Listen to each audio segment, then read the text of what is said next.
Hello दोस्तों, कैसे हो आप लोग। आइए आज फिर से हम लोग डेली करंट अफेयर्स क्विज शुरू करते हैं। तो पहला क्वेश्चन डिस्कस करते हैं। पहला क्वेश्चन है, विश्वनाथन आनंद को पीछे छोड़ते हुए भारत के नंबर 1 शतरंज खिलाड़ी कौन बने हैं। तो आपके सामने ये 4 ऑप्शन दिए हुए हैं।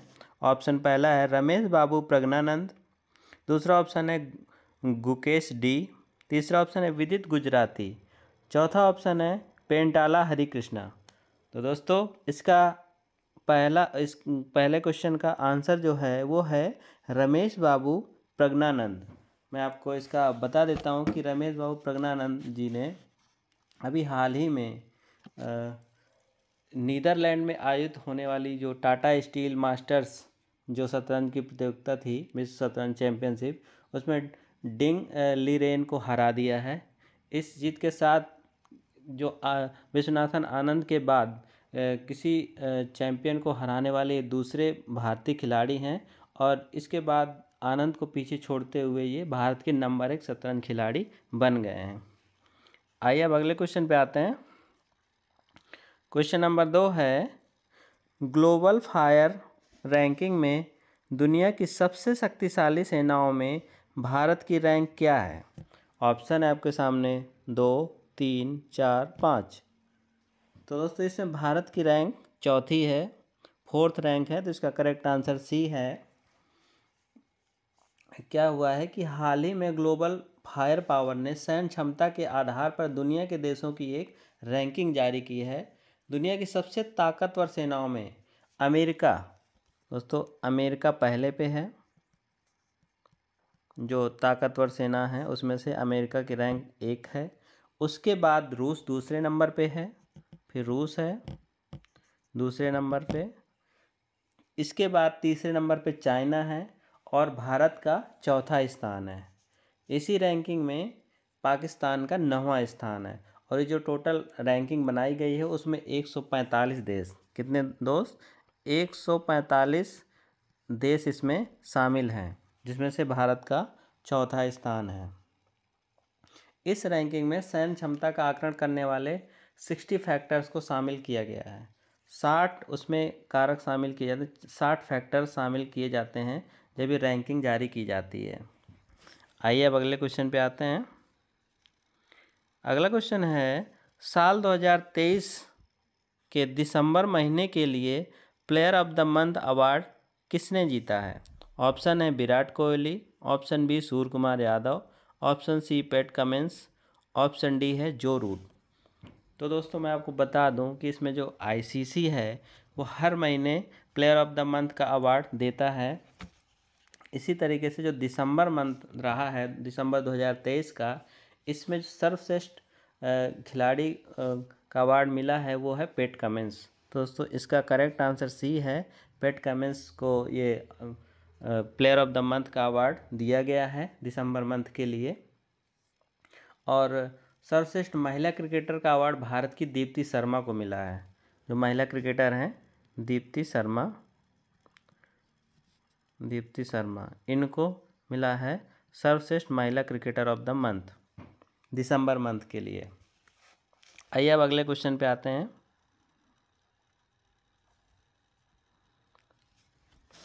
अगला क्वेश्चन है, असम राज्य के सर्वोच्च सम्मान असम वैभव से किसे सम्मानित किया जाएगा।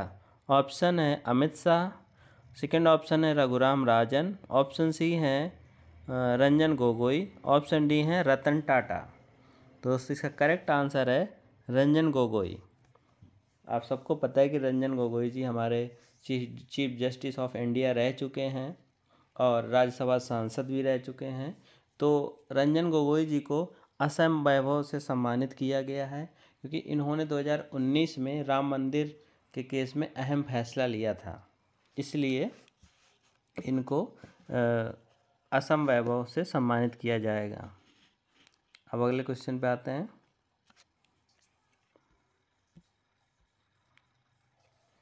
महाराष्ट्र सरकार ने राज्य के पहले ग्रीन अमोनिया प्लांट के लिए किसके साथ समझौता किया है।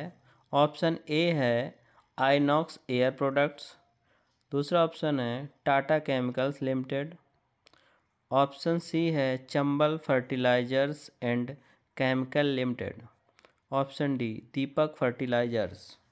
तो इसका करेक्ट आंसर है A Inox air products. Maharashtra सरकार ने 5 लाख MTPA की क्षमता के साथ राज्य के पहले ग्रीन अमोनिया प्लांट के लिए आइनॉक्स एयर प्रोडक्ट्स के साथ एक समझौता किया है। इस प्रोडक्ट्स पर कुल 3 मिलियन अमेरिकी डॉलर खर्च किए जाएंगे। इस प्लांट में ग्रीन लिक्विड अमोनिया का उत्पादन किया जाएगा। अब आते हैं अगले क्वेश्चन पे। अगला क्वेश्चन है यूक्रेन में वैश्विक शांति शिखर सम्मेलन की मेजबानी कौन देश करेगा। ऑप्शन ए है USA, option B France, option C है स्विट्जरलैंड, ऑप्शन डी है जापान। तो उसका करेक्ट आंसर है स्विट्जरलैंड। सी ऑप्शन करेक्ट है। यूक्रेन में एक वैश्विक शांति शिखर सम्मेलन का आयोजन तो ये कहाँ होगा, स्विट्जरलैंड में किया जाएगा।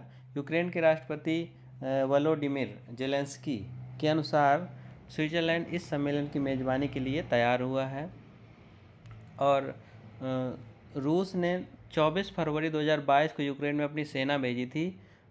तब से दोनों देशों के बीच संघर्ष जारी था। आप लोग तो ये काफ़ी दिनों से देख ही रहे थे। अब अगले क्वेश्चन पे आते हैं। शांति के लिए एशियाई बौद्ध सम्मेलन की 12वीं महासभा का आयोजन कहाँ किया जा रहा है। ऑप्शन ए है Kathmandu, option B Colombo, option C New Delhi, option D है ढाका। इसका करेक्ट आंसर है नई दिल्ली। नई दिल्ली में शुरू किया जा रहा है। हमारे उपराष्ट्रपति जगदीप धनखड़ जी ने शांति के लिए एशियाई बौद्ध सम्मेलन की 12वीं महासभा का उद्घाटन कहाँ पे किया, नई दिल्ली में किया है। इस 2 दिवसीय 12वीं महासभा का उद्घाटन 17 जनवरी को किया गया है। और खम्बो लामा सामागिन गोम्बोजो के अनुसार साल 1969 में इसकी शुरुआत की गई थी। ये पहली बार कब शुरुआत की गई थी, 1969 में।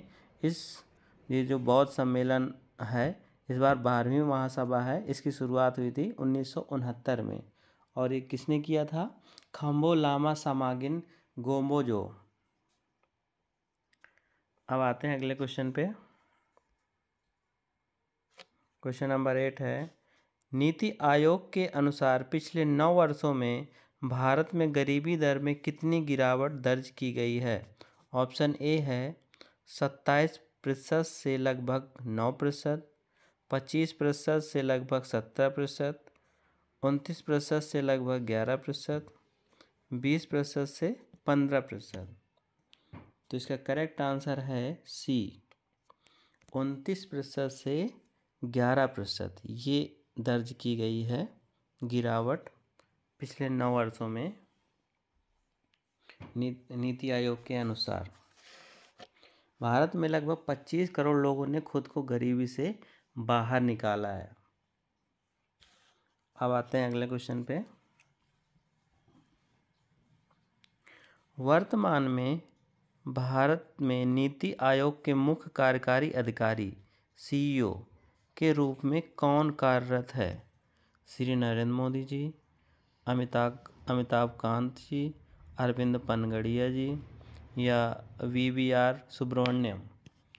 तो दोस्तों इसका करेक्ट आंसर है डी ऑप्शन करेक्ट है VVR सुब्रमण्यम। ये नीति आयोग ने CEO मतलब नीति आयोग के जो CEO हैं VVR सुब्रमण्यम हैं। अब अगले क्वेश्चन पे आते हैं। क्वेश्चन नंबर 10 जनवरी 2024 में फीफा फुटबॉल पुरस्कार समारोह में सर्वश्रेष्ठ फीफा पुरुष खिलाड़ी का पुरस्कार किसने जीता है। ऑप्शन ए है Kylian Mbappe, Erling Haaland, option C है Lionel Messi, option D Aitana Bonmati. तो दोस्तों इसका करेक्ट आंसर सी है लियोनेल मेसी। इन्होंने जनवरी 2024 में फीफा फुटबॉल पुरस्कार में सर्वश्रेष्ठ फीफा पुरुष खिलाड़ी का अवार्ड जीता हुआ है। मेसी ने पिछले 4 वर्षों में ये तीसरा पुरस्कार हासिल किया है। दोस्तों ये आज का करंट अफेयर था। तो अगर आपको ये वीडियो पसंद आया हो तो लाइक कीजिएगा, शेयर कीजिएगा और चैनल को सब्सक्राइब ज़रूर कर लीजिएगा, ताकि डेली के डेली आपके पास एक करंट अफेयर क्विज पहुंचता जाएगा। नमस्कार दोस्तों।